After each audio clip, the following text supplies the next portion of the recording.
rage, stay in your lane, turn the page, but something woke up deep inside, a stronger voice, a wilder ride. I've paid my dues, I know my worth, I've fallen down, I've had rebirth. Now I'm standing in my truth, not chasing time, I'm choosing me. I've got wisdom in my bones, fire in my soul. This isn't the ending, this is the moment I take control. Life gets better after 40, clearer vision, brighter glow. I'm not fading, I'm ascending. This is the best I've ever known. Stronger, bolder, unapologetic. I'm just getting started, don't you see? 40's forward, this is my time. The future's finally looking like me. All right, everybody, welcome back to another episode of 40s Forward. I am very excited. Like, as always, we have such amazing guests. And today we have Dr. Gabriele Lang. So Dr. Gabriele Lang has a doctorate in psychology and is an expert for conflict resolution and effective collaboration in challenging situations, and the founder of the platform Up and Change, which I can't wait to hear more about. With her unique combination of psychological expertise, systemic knowledge, and economic know-how from over 30 years of professional experience in international corporations like, and I'm going to get the names of some of these wrong, Egon Zehnder, Coca-Cola, we know Coca-Cola, and Mondi, and her own companies, Up and Change and Create Success Consulting. She supports managers and teams in transforming friction losses into progress and impact. This is such a needed skill. The focus is on increasing resilience, clear decision-making, constructive collaboration, and profitable ideas in the face of pressure, conflicts of interest, and innovating disputes. Using a suite of tools, both personal and digital, she enables leaders and organizations effectively to develop psychological stamina with a clear vision. To support 1,000 managers over the next 5 years in becoming effective leaders, even in times of stress, in order to create harmonious, productive, and profitable corporate culture. Her motto, you cannot prevent challenges, but learn to master them. This is so needed. Oh my God, Dr. Gabriele, it is so nice to have you here today. Hello, and thank you for the invitation, and thank you for the lovely introduction. Yeah, I'm happy to be here. You know, I definitely think, how did you end up getting into this area? I mean, from psychology to like supporting businesses and how did that transition happen? It's an interesting path because after finishing psychology, I started with a marketing internship at Procter & Gamble. No idea what marketing was. I can remember my grandma asked me, what is marketing? And I said, Grandma, just let me start and then I can explain it to you, because my background was my parents were pedagogics. So I had no clue of more or less business and marketing and sales. So from Procter & Gamble, I went into market research. One of my clients got me into Coke and into marketing and sales. And then eventually changing to the business-to-business environment, I was hired by Egon Zehnder as the first female consultant here in Vienna. And Egon Zehnder is one of the top 5 executive search companies worldwide. And that was interesting because that was coming back to psychology again. Because, of course, you had to deal with a lot of people and people who were looking for jobs or were being evaluated and assessed. So in a kind of pressure and a kind of stress, and that made me think, because people were telling me, somehow you're different, but it's helping. And that made me think. And eventually, with 2 business partners, I decided to, to develop my first psychometric tool, measuring creativity and innovation in organizations. And that was my start into being self-employed and becoming an entrepreneur. So that was my first company. And to cut the story short, eventually, after doing executive coaching and workshops and having launched, the InnoSparker, to evaluate the strengths and weaknesses concerning creativity and innovation in organizations, I discovered 4 problems. First of all, not every person had time to go into coaching. Second, not everyone could afford it. The third one is that not everyone knew what's the difference between a coach, a psychologist, a psychiatrist. They got everything confused and they weren't very clear. And then there were even executives who said, you know what, please send me the bill privately to my private address because I don't want anyone to know I'm taking coaching. So it was still like a little taboo topic. Yeah. And that made me think. And eventually in 2017, the spark I had was I'm digitizing my executive coaching expertise. And that's what I did. And that was the starting point for Up and Change. So yeah, tell me a little bit about what is Up and Change. Yeah. So Up and Change is, we've got a vision. The vision is how can we enable managers and people to effectively collaborate, even if they are under pressure. Because if they can't collaborate under pressure, they can't solve complex problems. Because for that, you need different people and you need diversity, because that sparks creativity. And with that vision, we've created an e-platform so that you can have help without any excuses. So we've got 24/7 help. And we've also got, which is, for example, the goal finder or the conflict facilitator. So you've got a specific problem and you're navigated to solutions emotionally and rationally within a very short time. So very condensed and very resource saving. We've also got our first group coaching program, a leadership program, Conflict Mastery. So we are helping people to understand what to do in power games, to understand fighting techniques, to understand, their own emotional triggers and so on. And then, of course, we've also got organizational tools like the Impact Enabler, where we provide data and results to the management team so that they can build a culture which is psychologically safe and also, inspiring creativity. So that's what we do. Oh my goodness, I am definitely checking this out because I have worked in many situations that need your help. And I think about all of the time, it comes down to, I'm thinking about all the different work situations I've been in, and it always comes down to it seems like a lot of communication. Like one person is telling someone else to do something, it's not being heard in the right way, and people get frustrated, and then there's a complete block, and then nothing seems to happen.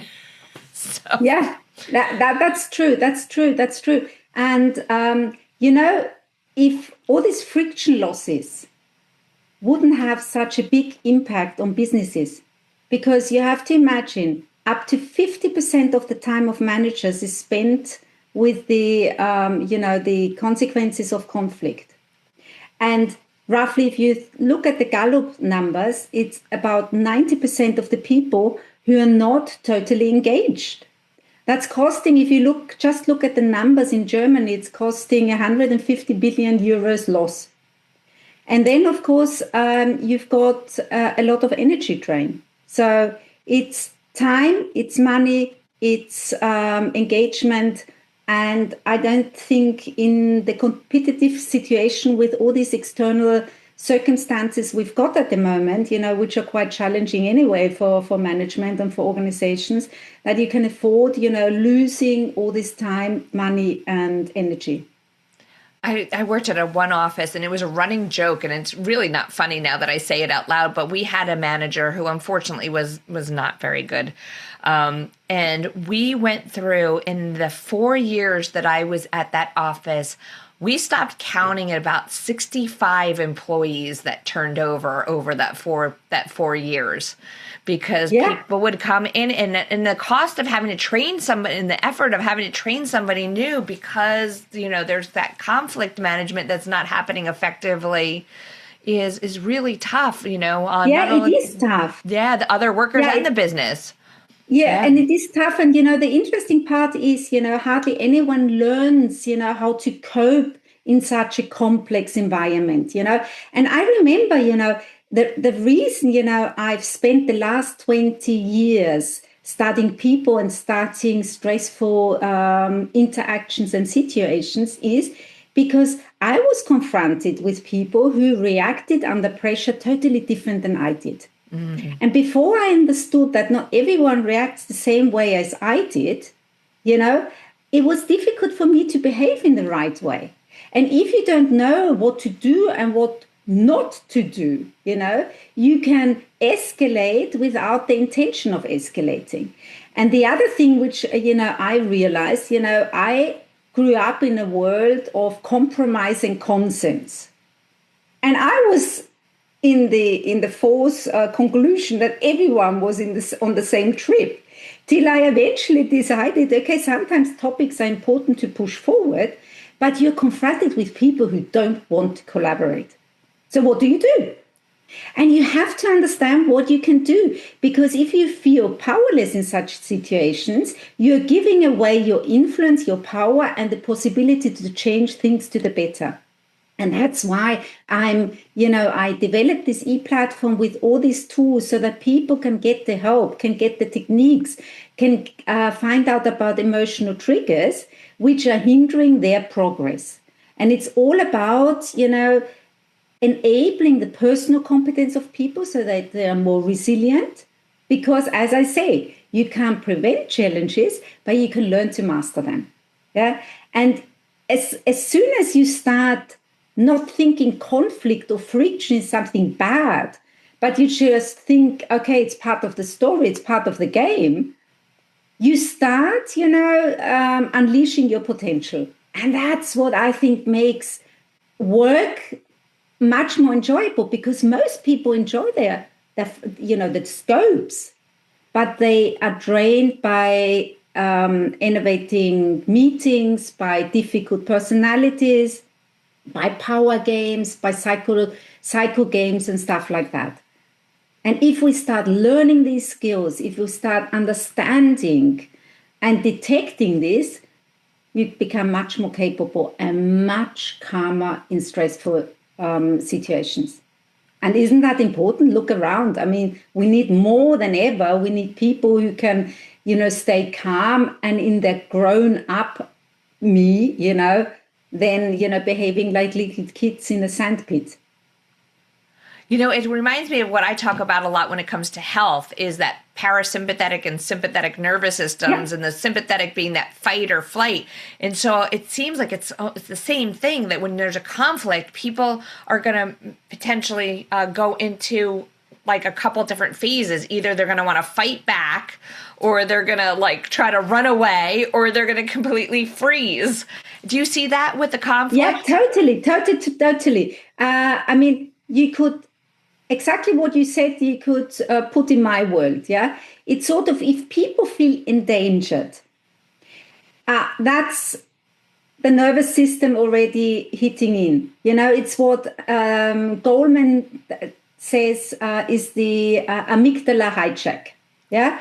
And then people don't react like they are calm and feeling safe, yeah? So, of course, then fight and flight comes in. And that depends on your own upbringing and your own conditioning and your own little, traumas you've experienced over life, and the little rucksack you're carrying around from life. Yeah, it depends if you're more the fight or more the flight person. Yeah, but I've also, and I always say, I developed from freeze to impact in 20 years. Because I started my developing journey in 2006, because there was an incident where I discovered I'm enjoying my job, I'm doing a great job, but this whole surrounding, these whole meetings, these power games are draining my energy, and I can't survive like this. And I should better, although I studied psychology, should better check what's behind there. Why am I freezing? And that was a moment where I froze. So if, for example, my opposite started shouting or started insulting, which is normal business life, unfortunately, sometimes, yeah, because people sometimes in stress, become very violent in their language, yeah, then I reacted sometimes with freeze.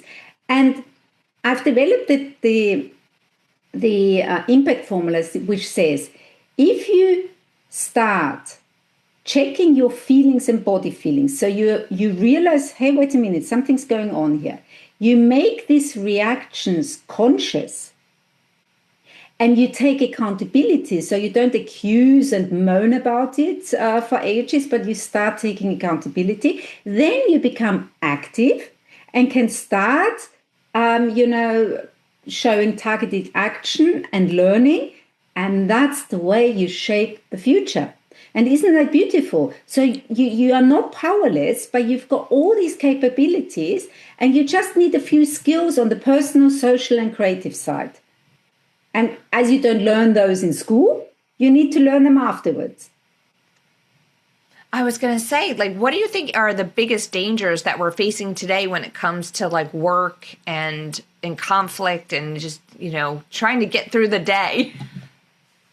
I think we are losing a lot of talent. That's the biggest danger. So if there's meetings which are difficult, I think the issue is because, and that's why we developed the stress typologies. Everyone reacts differently. So some people become very, very introverts, so very quiet.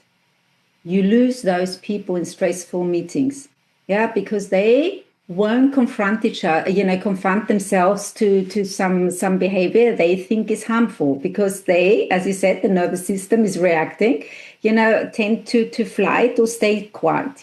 So you lose all that talent, you lose all these ideas from these people. That's a danger. Another danger is that people start sort of disengaging.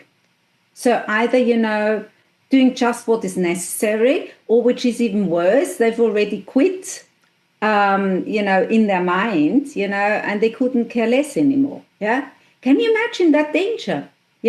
Not only for the teamwork, but also for, the engagement and for the creativity and the productivity within the company, in the business. So there's a lot of danger. And I do think, that every organization that understands the value that these topics are not nice to have. They are not soft skills which are, HR, just take care about them. Top management has to understand that this is one of the biggest causes for losing money, and if managers and executives understand that and start showing interest into cultural, causes, or into friction losses within teams, in understanding, why certain high potentials, for example, don't continue their career in their own company, then, we wouldn't lose so much talent, and we wouldn't lose so much time and money. And I know it's probably a lot more complicated than we would solve in this podcast. And that's why I'm going to, refer people to go check out your website. But, what are the skills that we need to kind of promote a good open workspace? I think I always say change starts with yourself. So I think the first skill you have to learn is regulating your feelings when you feel under pressure. And why do I say this is the starting point? Because what's the sense of having social skills if it falls on draining sand? If it's not a solid fundament. So start understanding how you regulate your feelings if you're under pressure, because a project has to be finished, or because the opposite is not working as you want him to or her to. So that's the first basis. So understanding your own strengths and development areas, understanding how you can regulate your feelings. Then the skills we need is understanding how can I communicate critical information. Because fortunately or unfortunately, there's not only good news we have to communicate. And there's, for example, in conflict mastery in our leadership program, we've got a module which is all about, communicating critical stuff. Yeah. And you can learn all these techniques. And if you start communicating well in a factual way, in a violent-less way, then creativity will follow anyway. Because I always say you need diversity for creativity, but the issue in everyday life is that diversity under stress becomes an issue. Because if the other person doesn't work as I do, I get annoyed. Yeah.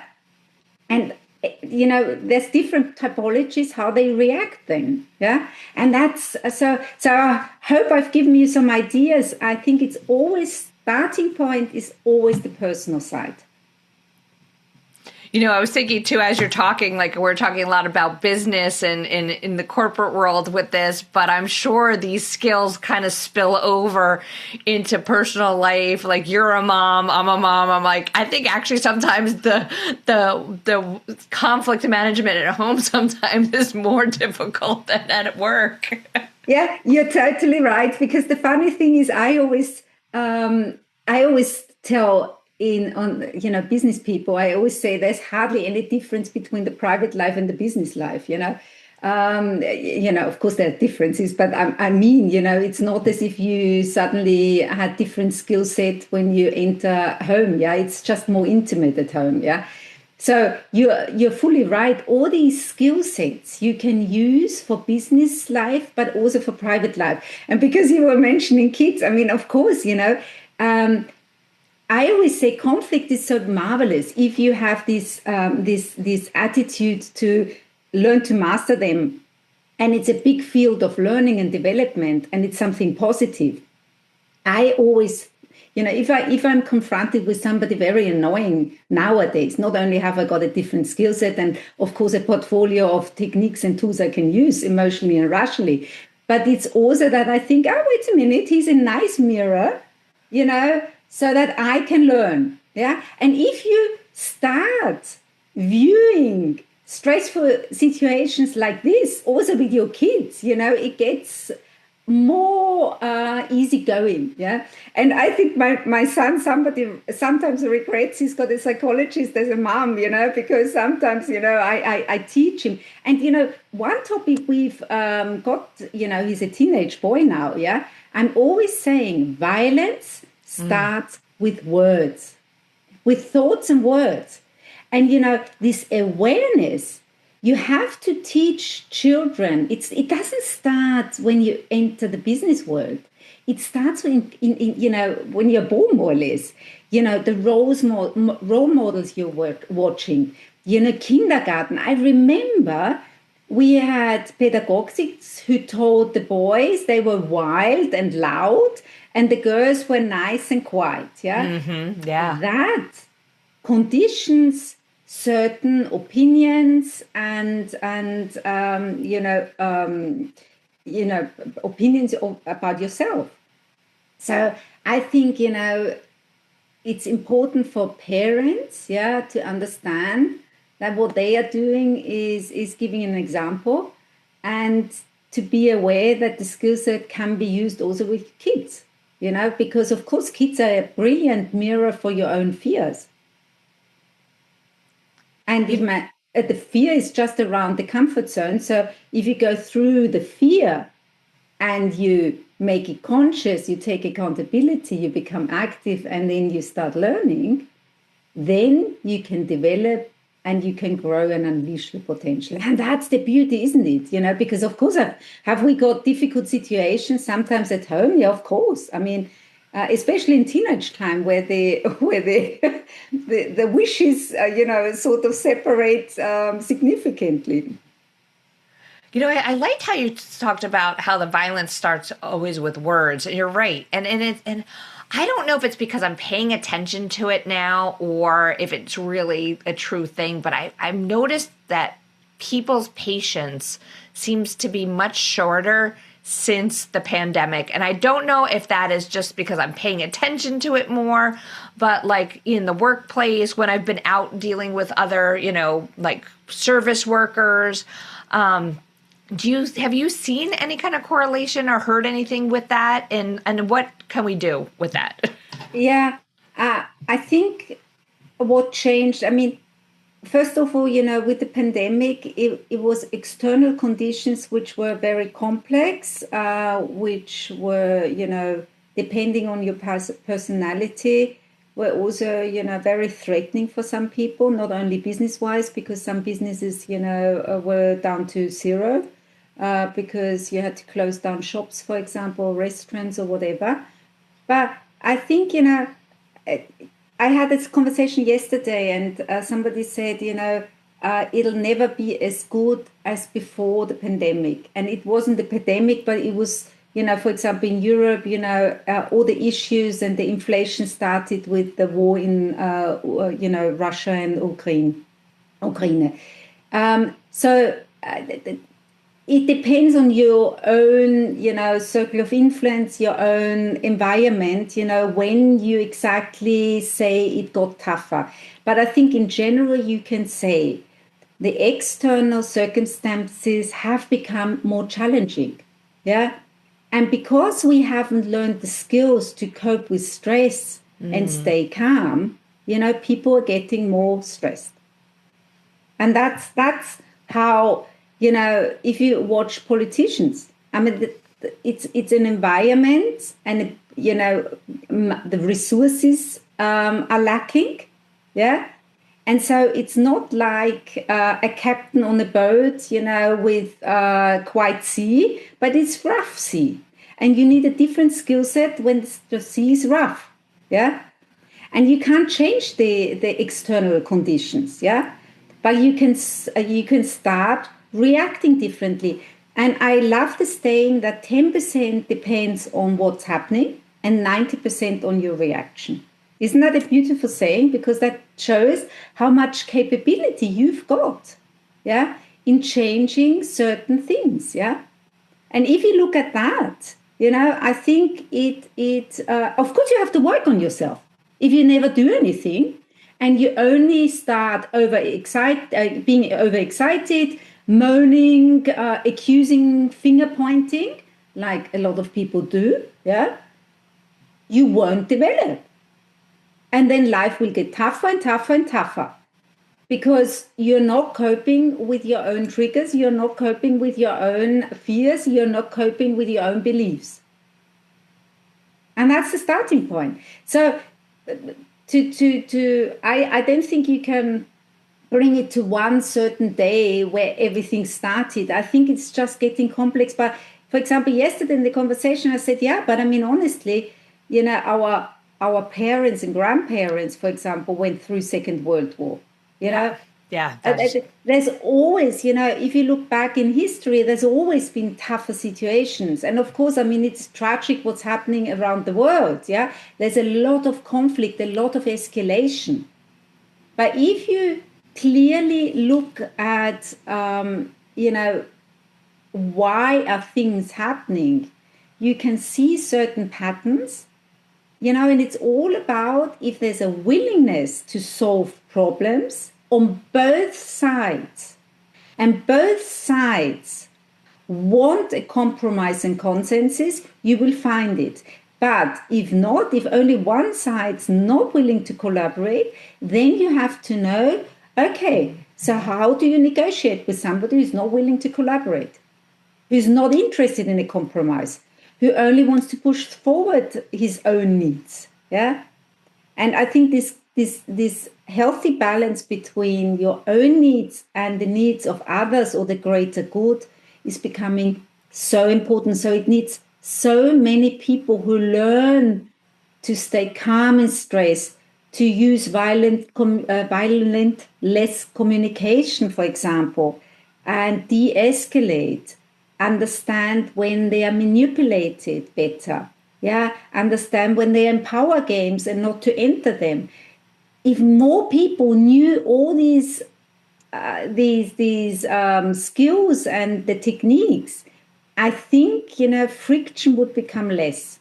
I was going to say, it sounds like the world leaders need to go to Up and Change to take your course. But, that's a good comment, yeah?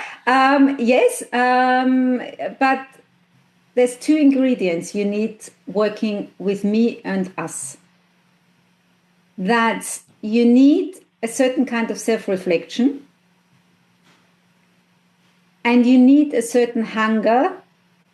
So in reaching or progressing and doing something for the better.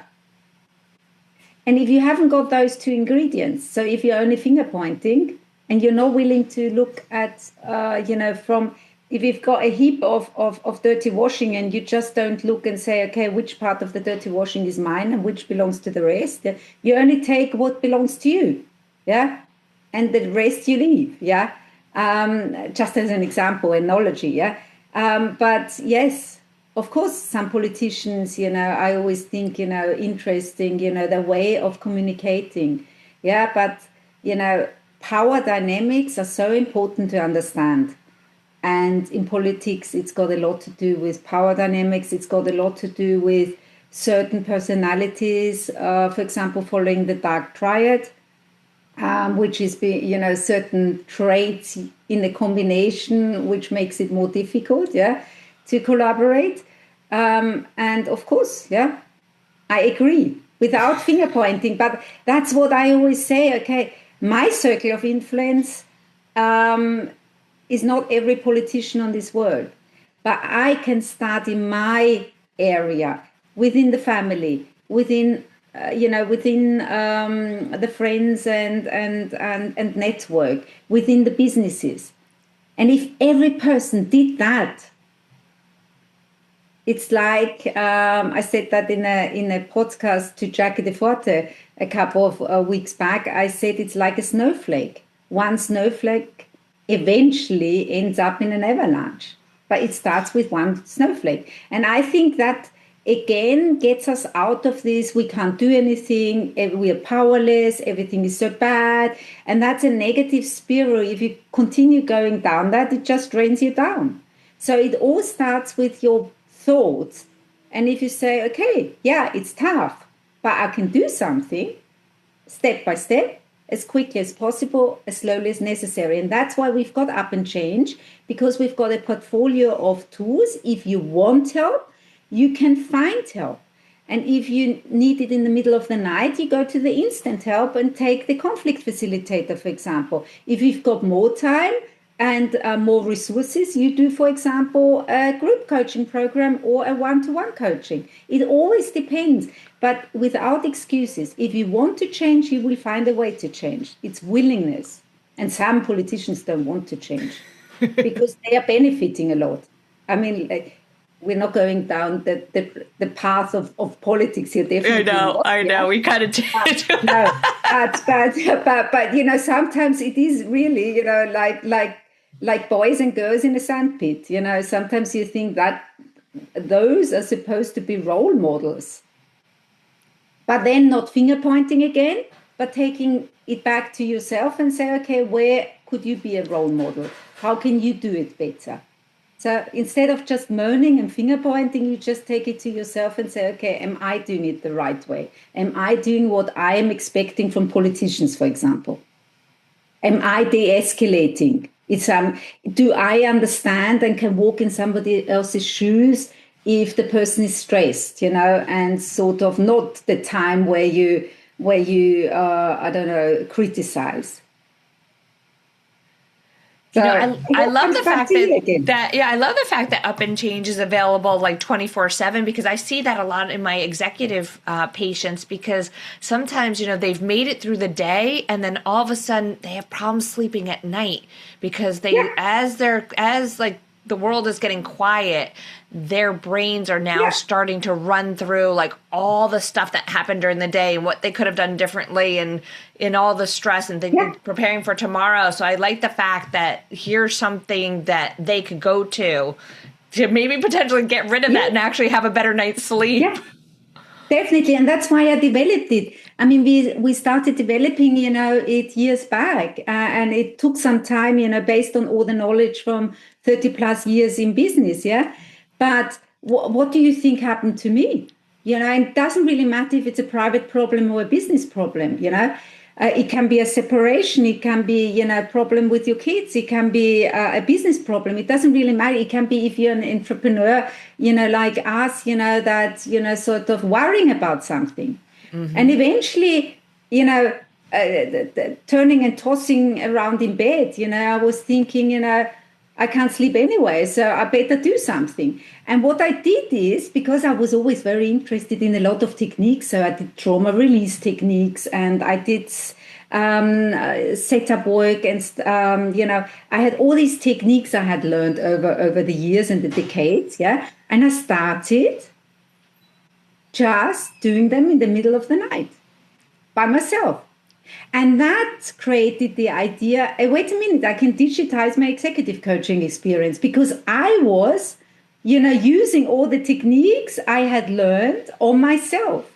And I was experiencing relief, and I was experiencing progress, and thus impact. Yeah. And so, of course, instead of just turning backwards and forwards and getting more annoyed, I can't sleep, I was using the time. And afterwards, because of the relief, I could at least spend the rest of the night sleeping. Yeah. And then, and that's what we did, And of course, in the middle of the night, no psychologist, no psychotherapist, no coach is available. And, nowadays, if you phone a coach, I mean, it's hardly that you get an appointment within the next 20 minutes. Yeah. Yeah, I mean, definitely. Virtually, of course, everything's got easier, but still. And that's where I said, okay, as a first step, as an immediate step, you can use the instant help. And we've got the pain point check, for example, where you can check your life wheel. We've got the conflict facilitator, where you can really, you are navigated through the conflict with a certain person, but in a very discreet way, because you're not entering all the information in the computer. Yeah. And those are the digital tools we are offering, because we want to enable people to progress and experience emotional relief without excuses. Yeah. And we've got it in German and English. So those are the two languages we've got it available. But that's why we spent all that money and all that time and all that development, to provide help when it's needed. Yeah. This is amazing. I definitely like, and people hear me say this all the time to all the guests, but I could talk to you for hours. I'm so fascinated with what you do. But in wrapping up, is there anything that I didn't ask you that you think is really important that we know?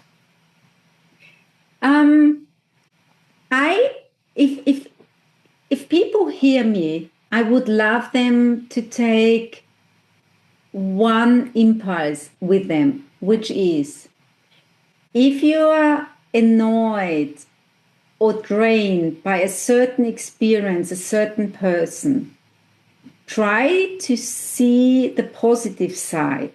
So nothing in life only has negatives or positives, but there's always, advantages and disadvantages. So try to understand you can't prevent certain situations, but if you make use of them, you'll make your life more beautiful. And if that's the only takeaway from this whole podcast, I would be happy, because cut the elephant in pieces, go step by step, as quickly as possible, as slowly as necessary. I love that. That is wonderful. And where can people find more information about you and more information about Up and Change? Mm-hmm. So we've got our website under upandchange.com. We've got a LinkedIn account, which is Dr. Gabriele Lang. We've got an Instagram account with Dr. Gabriele Lang. And if you want to subscribe to our newsletter, because we have a regular newsletter where we give impulses, where we give, ideas and send away interesting things for your progress. then go on upandchange.com and you can subscribe to our newsletter. And we've also got freebies. Try out the stress type check. It's free. Find out how you react under pressure. It's a first step. You can do the skill check and find out how your skill set, what it looks like if you translated it into traffic lights, yeah.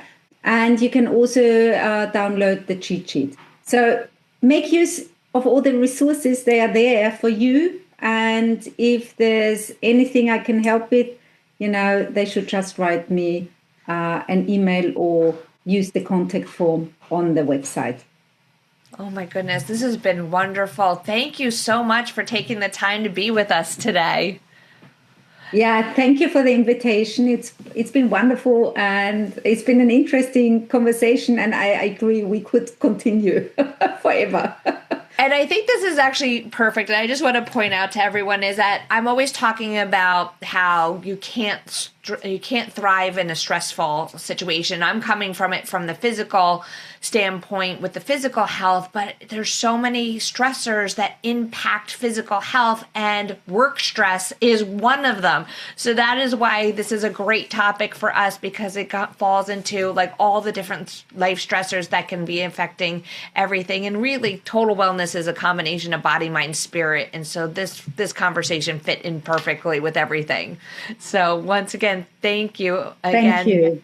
Everybody, go check out Dr. Gabriele Lang's, all her information. Go check out Up and Change. I am going to go check out Up. While I'm sitting here, I'm like, oh, I know there's so many people that I'm going to be forwarding this information to. So I'm very excited about it. And don't spread the news. We are happy about that. Yeah. And everybody, don't forget to come back next week and tune in for another episode of 40s Forward. Life gets better after 40, clearer, vision brighter glow. I'm not fading, I'm ascending. This is the best I've ever known. Stronger, bolder, unapologetic. I'm just getting started, don't you see? 40s forward, this is my time. The future's finally looking like me.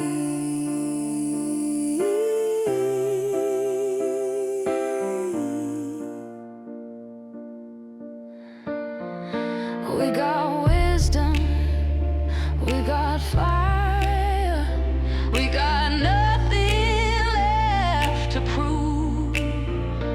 This is power, this is freedom, this is living fully you. Life gets better after 40, this is where I rise and shine. 40's forward, full of purpose. I'm stepping into my